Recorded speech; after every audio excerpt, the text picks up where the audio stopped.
Ladies and gentlemen, my name is Parallax Abstraction, and welcome to another episode of Retro Flashback, showcasing gaming's roots for a new generation.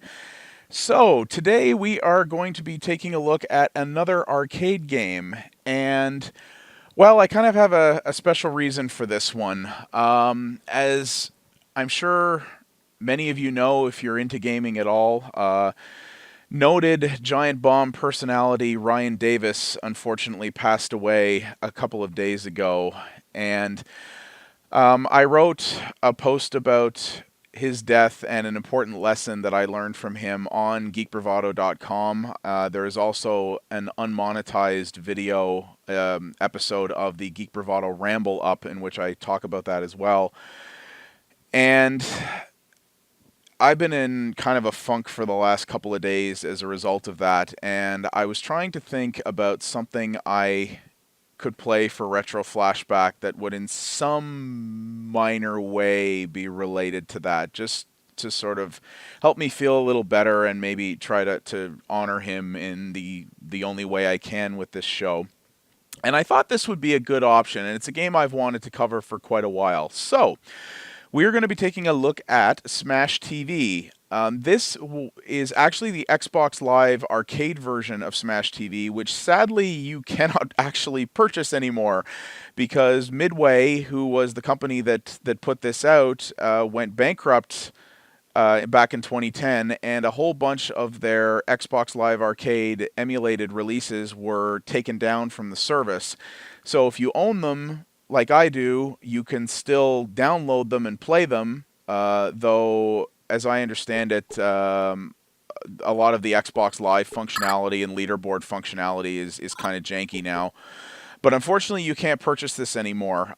This is available in a couple of retail compilation packs right now, including one that I think came out not too long ago. I believe that was... Yeah, I believe that's Midway Arcade Origins, which this is included in, so you can play it that way as well. But this is actually a fairly good reproduction of the original arcade version, and this was popular around Giant Bomb.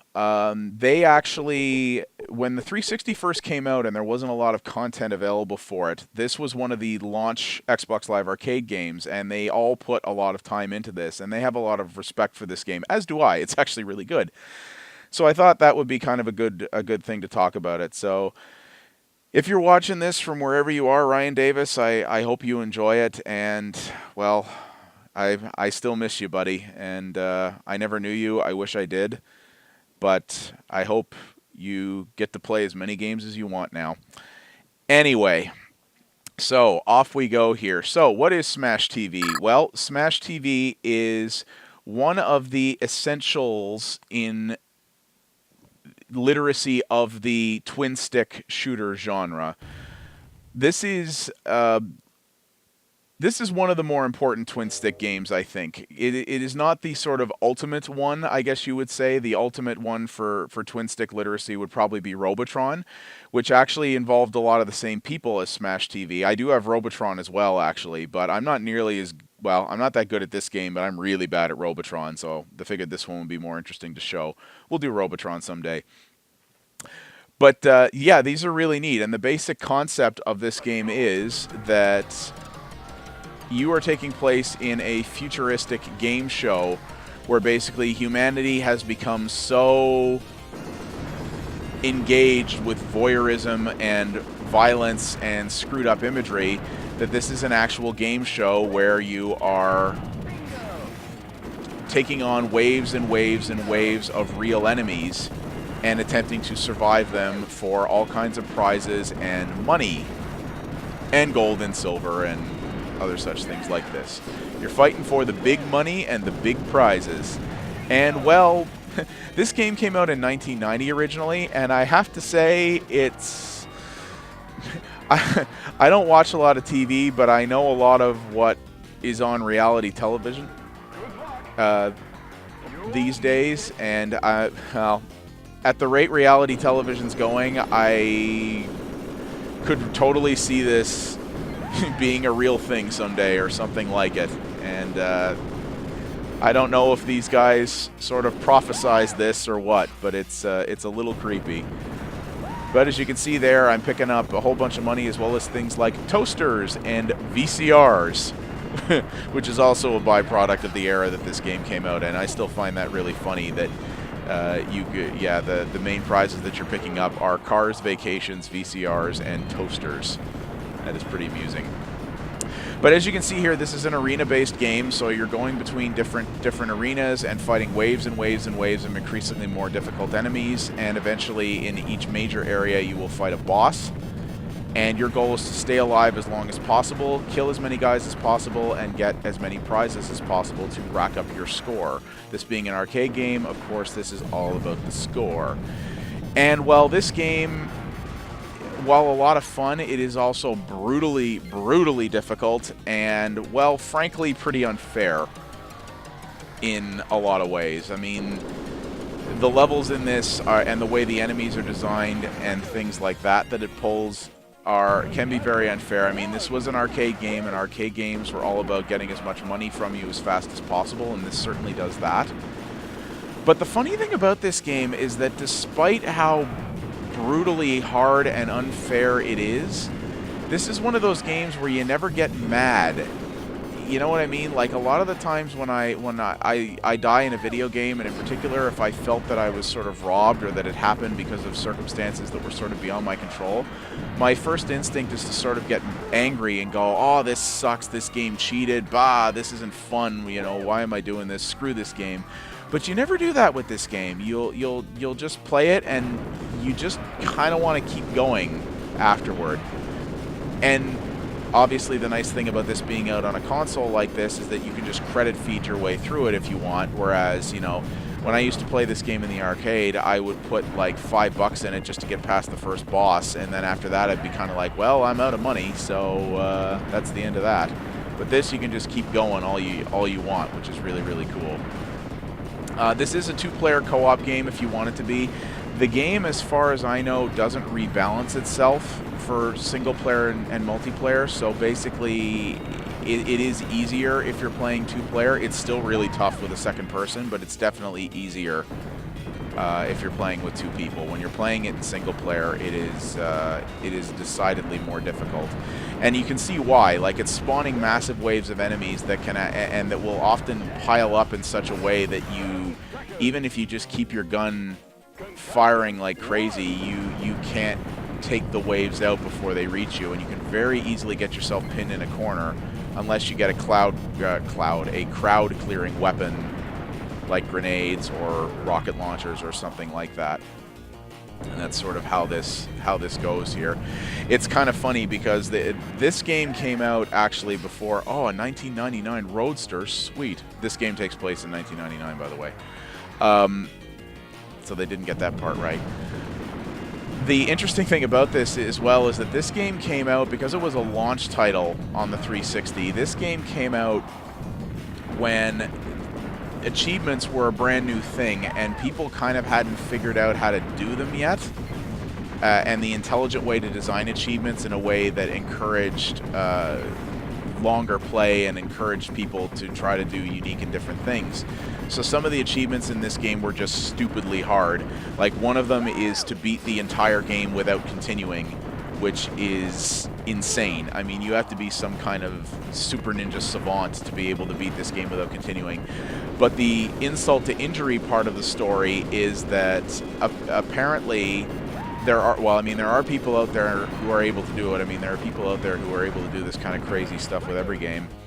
And there were people out there who beat the game in 1 credit, and apparently the achievement was actually bugged so that it wouldn't trigger for most people, if any people, if you beat the game in 1 credit. And as I understand it, from what I've read, this game was never patched for that. So that achievement is still largely unlockable. So you can go through what I can only imagine are the 7 levels of hell trying to beat this game without continuing, and you don't even get the reward for it, which is just unbelievably cruel, but also fairly like Midway in terms of how they quality controlled their products for the most part, among the many reasons that they're no longer with us. But you're sort of getting the basic idea here. I mean, this game is a lot of fun. It is very, very visceral, and an important thing to consider as well is that this game was considered incredibly edgy and offensive for its time, actually. This came out around the sort of... This came out before Mortal Kombat, but it was very, very similar. Williams and Midway back in those days really enjoyed pushing the envelope. So here we've got the first boss here. This is Mutoid Man. Oh, I love it! Those voice samples are really impressive at the time, too. And the thing with this game is that this game was... Midway did some very technically impressive stuff. This game was considered extremely impressive from a technical standpoint when it came out. It had a lot of voice samples in it. It had really interesting music. It had a lot of different animation. You could have a crazy number of characters on screen at the same time. It was very, very technologically advanced. But Williams in Midway really, really loved to push the envelope. And how did they do that? Well, there is gratuitous violence in this game. This may look cartoony and hilarious to a lot of people when you look at things like your average Call of Duty game or your Battlefield game, press B to saw off leg and such. But back when this game came out, this was considered extremely edgy and very ballsy on their part. This game, much like Mortal Kombat, got a lot of media attention for being very offensive with its imagery, and this stuff is teaching our kids that violence is okay, and this game is causing school shootings and blah blah blah blah blah, all the usual panicky BS that we hear from people today on this kind of thing. And it's really, really, it was really edgy for the time, and it's kind of fascinating to see how things have changed from that point. We would think that this being offensive is almost comical, but this got a lot of attention back then. But Williams and Midway knew how to use that. They knew that this was back in the era when people were starting to learn that almost all publicity is good publicity, and a lot of the time, the fact that a lot of parental and religious groups hated your game because of how violent it was could actually be used as a selling point. And they did. They reveled in the bad publicity that the game got for it, and it got a lot more attention for that. This game came out, it did very well in the arcades, and it came out on a number of different home systems as well, consoles and computers, and it had very great success because of that. They knew what they were doing back then. And yeah, they just made a really great twin-stick shooter game as well. And I mean, but you're getting a prime example here of just how brutally hard this is. Like Mutoid Man, this is the first boss in the game, and you can see here, finally, how long it takes to take him out, how many different forms he has. Multiple times you'll be like, hey, I finally got him, and then, oh man, he just turned into something else. This just keeps going on. This is ridiculous. So now we're going to get out of here. Oh, look at that toaster. I can make toaster for days, son. So many toasters. And I got all the cars in the world. And I can watch every movie ever made at the same time. Sucker, look at all them VCRs. And I got a bunch of money, too. I got a bunch of money. Oh, yeah. Rocking that up. Can I crack 1 million? Hell yeah, I can. Absolutely. So, you can see why this is just so incredibly unique and different. And it's a really, really fun... It's a really, really fun twin-stick shooter game. And it still holds up very, very well.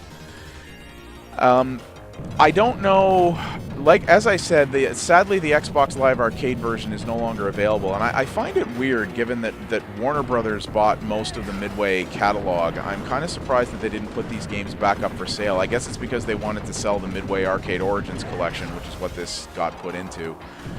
And I don't know what the limitations are. Unfortunately, obviously nobody's playing this on Xbox Live anymore, but... theoretically, if you did have multiple friends who owned this game, you could still play online with them. I don't know if the online still works. Some people say it does, some people say it doesn't. But I was also told that the leaderboards didn't work, and at least when I tried it there before from the main menu, it appeared that it was working. So your mileage may vary on that. But this is a really good port of the arcade version. Another interesting little fact about this game is that the original revisions of this game in the arcade were missing what was called the pleasure domes. The pleasure domes are basically the super hardcore extra sort of post-end game bonus levels. And they were actually originally left out of the arcade version because the story goes that the arcade version was behind on its deadline and some other things like that, and they needed to get it out. And because this game was so incredibly difficult and it was post-game content, the designers thought, well, let's just ship it without the pleasure domes and it won't matter because no one's going to see that stuff anyway. And then as it turns out, after the game came out, a number of people actually were finishing it, and arcade operators were complaining to Williams going, hey, you know, people are claiming that the game can't be properly beaten, and, you know, you ship me a game that's not complete, what the heck's going on? So they actually released later revisions of the arcade board that you could tell by some markings on the board itself, and I think potentially also by some version indicator or something within the game, whether or not they had the pleasure domes in them. That's a little tidbit I picked up from back when I actually used to collect arcade boards. I don't do that anymore, but when I used to collect arcade boards, I used to have a Smash TV that had the pleasure domes in it, and I remember looking for that specifically when I bought one. Those boards actually cost more, at least they did at the time. But this version is that version, so the pleasure domes are in here if you can actually get yourself to the end. But this still holds up really well. I'm a big fan of twin-stick shooters, and this is one of the better ones out there from the guy who arguably pioneered the genre with Robotron. And it's still a lot of fun, and despite, like I said, despite being very hard and frankly being unfair in more than a few different ways, it's still a lot of fun, and you just have fun playing it. You don't get too invested in it, and you don't get too angry as a result when things don't go your way. I'd buy that for $1. It does cost more than $1, but hey. But I really, yeah, I love it. I still think this is a lot of fun, and thankfully there is still a good way to get it on a modern system. It does require you to buy a retail compilation package, but it still gives you a good way to get at it. Or, you know, if you know somebody who has this on their 360, then it's definitely a good way to play it. It was done well that way, and it's a really fun twin stick shooter. But yeah, that is Smash TV, developed and published by Williams Electronics Games in 1990. May they rest in peace. And released on Xbox Live Arcade by Midway Games. May they also rest in peace. And it was ported by Digital Eclipse, which that label I don't think exists anymore, but the company that they were a part of still does. So I guess they kind of, that's like a half rest in peace, I guess. But yeah, this is a, if you want a bit of literacy on the twin stick genre, you absolutely have to play this one. And if you just want a really good visceral twin stick game in general, you won't go wrong with this one. My name has been Parallax Abstraction. Thank you all very much for watching, and I'll see you next time.